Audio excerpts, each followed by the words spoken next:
Yes, we finally saw some live broadcast F1 Academy action over the weekend at COTA in Austin, where the girls were racing as an official F1 support race. For the very first time, Marta Garcia was crowned as the inaugural F1 Academy champion, and there is lots to recap from the season, including some interesting comments from their leader, their fearless leader, Susie Wolff. So let's get into it. All right, there are a couple of things that excited me particularly about this first season of the F1 Academy, and I think excited me as a long-term prospect, not just as a standalone for their first season. And number one on that list is the fact that every driver scored points. There are 15 drivers on the F1 Academy grid, and each of them at some point in the season scored points. I think in its first year, that has to be mentioned and it has to be celebrated because the level of competition, even particularly between the top 5 drivers who finished in P1 to P5 in the Drivers' Championship at the end of the season, there was only 99 points between them. So literally 99 points between Marta Garcia in P1 and Abby Pulling in P5. And that, we could only dream of that in Formula One at the moment, let's be honest. And it also links to the next thing that I loved, which was the fact that we went into the last race of the season with 3 drivers all vying to win the championship, all with a realistic chance. And again, we can only dream for that in some other series. And I think the fact that we had all 3 of them vying for the championship, and then also that the 2 top teams in the constructor side of things had just 8 points between each other by the end of the season. I really, really hope that the F1 Academy is able to maintain such a robust level of competition, because that type of entertainment value in the live action, when they are consistently broadcast live from the F1 support race events, is going to be so important, not just for attracting an audience, but also for retaining it. Obviously, another thing that was a very big and very important step for the F1 Academy in its first season is the commitment that was secured from all 10 Formula One teams to run one car with a livery in the F1 Academy series, and also kind of support a particular driver within that system as well.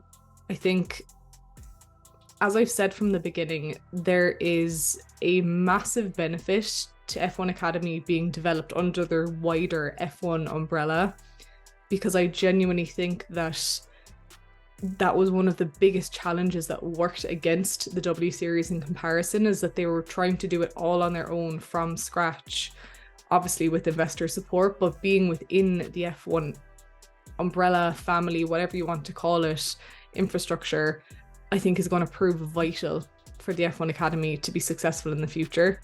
It might seem like a small detail, but I think it's really important and really valuable that we started to see the personalities and the strengths of these F1 Academy drivers shine through as the season obviously progressed, even without the live broadcasting. You know, just like F1, F2, F3, any other sport, personalities are so important for attracting fans and audiences, and even your casual supporter. A personality or 2 or 3 that's engaging and entertaining can just do so much for a sport, especially one that's early in development at this level. And I loved that we got to see so many different drivers on the podium throughout the season. We got to see a great range of them and who they are. And I think a really good example of this in particular is Bianca Bustamante, because she's now been added to McLaren's driver development program, and she's also used her social media platforms in a really smart but authentic way. And I think, again, that's a major key as far as gathering and retaining an audience, particularly in today's sporting climate. And it's only going to make it a more attractive, you know, opportunity really for anyone that's looking out there to support women in motorsport. I think it's going to become more and more attractive the more that we have the personality to back up the talent. We now have access to the official calendar for the F1 Academy for 2024, and there's going to be 7 rounds as there were this year, I should say.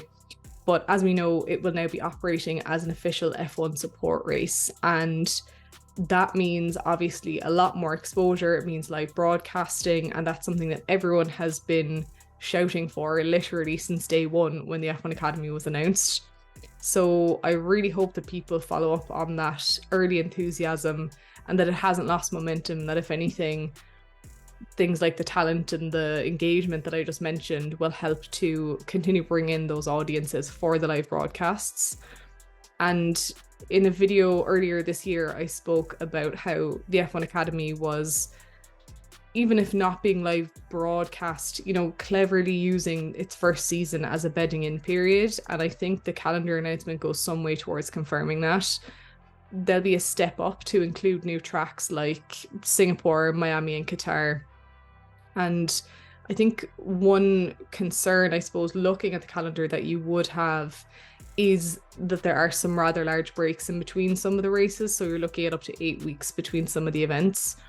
And I think as far as how the girls would be looking to combat that, there's obviously a range of things that they could be doing, but it requires investment from other places, particularly from the Formula One teams. So things like sim work, I think, development roles like what Bianca Bustamante has now secured with McLaren. And obviously there's going to be testing, I think potentially even driving in a secondary series if you can get that investment and if you can get that logistically up and running. I think that could be something that they look at, but it's something that they do have to think about, because obviously 2 months between races is not ideal. Finally, I have to mention another important piece to this puzzle, which is going to be tangible and visible, keywords, support from Formula One drivers. It was mentioned by Susie Wolff this weekend at Austin that it tends to be Lewis Hamilton and not really anyone else who shows the level of support that he does to these girls. Yes, George Russell did make an appearance, but look, this is Susie Wolff talking. She's behind the scenes more than anyone else, so it's it's not propaganda, it's the truth. And I think she was equally very clear that she's going to expect a lot more from these Formula One teams who have committed as far as a livery. Next year, she's going to really be looking for them to invest a lot more in these girls. And the fact is that there is a limit to the amount of time, a 2-year limit to your tenure in F1 Academy. And that applies to every driver. So I think it would be absolutely criminal to see drivers no longer receive investment, to just be dropped off. I think that would be a really, really big disappointment. And I think at the end of the day, coming back to the point about the Academy being underneath the F1 umbrella, there has to be a way that we're going to have to find to nurture the talent here if the F1 Academy is going to successfully find a female Formula One driver by ideally 2030. That's the current goal, but just generally, even in the long term, it's just going to be absolutely key, and the drivers have a big voice there. Thank you, as always, my friends, for watching. Comment down below and tell me which F1 Academy driver you were particularly impressed by this season. Do you have a favourite, someone that you'll be following after this going into next year? I will be hanging out with you all in the comments once this video goes live, but until then, take care and enjoy your racing.